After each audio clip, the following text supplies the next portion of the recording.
Boa noite. Minha equipe hoje fará uma apresentação sobre a pedagogia tradicional positivista.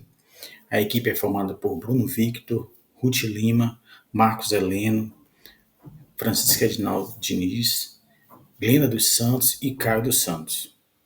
A pedagogia tradicional positivista advém da filosofia positivista, pós-iluminismo. Seu maior expoente, em termos teóricos, é Auguste Comte. E essa pedagogia, baseada nessa filosofia positivista, via no plano de aula os documentos como a verdade. Ao historiador cabia buscar a verdade que estava nos documentos. E outra característica muito importante que tem que ser falada é a questão de que o professor ele passaria a informação, a verdade para o aluno. Dessa forma, pouco espaço haveria para questionamentos, reflexões por parte dos discentes, já que o professor era o detentor da verdade. Dessa forma, não se questionava o status quo.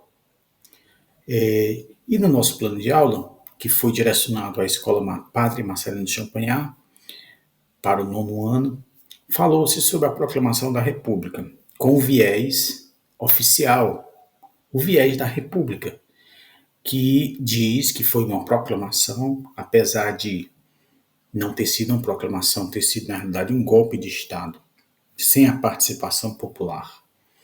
E a forma de ministrar esse conteúdo, a proclamação da República, é condizente com a pedagogia tradicional positivista, aquela que exalta os grandes heróis, aquela que coaduna com a versão oficial, a versão do Estado, a versão dos intelectuais pró-Estado, pró-elite. E nessa aula, a forma de cobrar os alunos é justamente a memorização.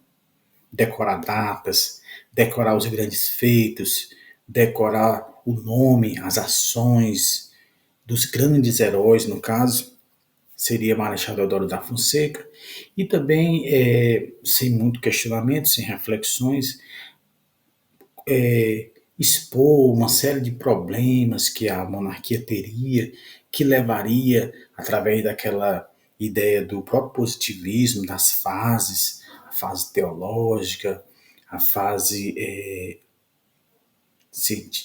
depois a fase positivista, mas isso de forma que o aluno é levado a crer que que a história tem um caminhar. E esse caminhar seria inevitavelmente a República.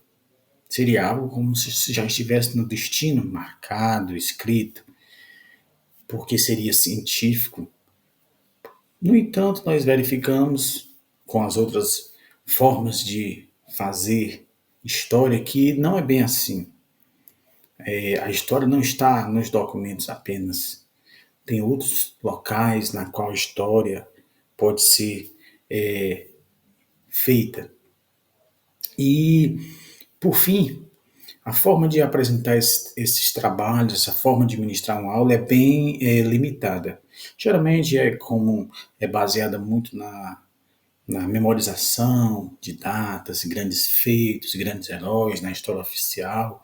Geralmente se utiliza cartolina, que foi o que foi posto no plano de aula, na qual o aluno ia mostrar imagens dos grandes heróis, datas, como se deram os fatos, com, obviamente, a proeminência desses heróis oficiais.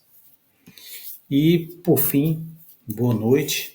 É um breve resumo. Claro que se nós fôssemos falar sobre a pedagogia tradicional, que até hoje também tem os seus resquícios no dia a dia das salas de aula, demoraríamos muito e muito tempo e não é o objetivo, é apenas uma visão panorâmica, alguns detalhes e o nosso plano de aula.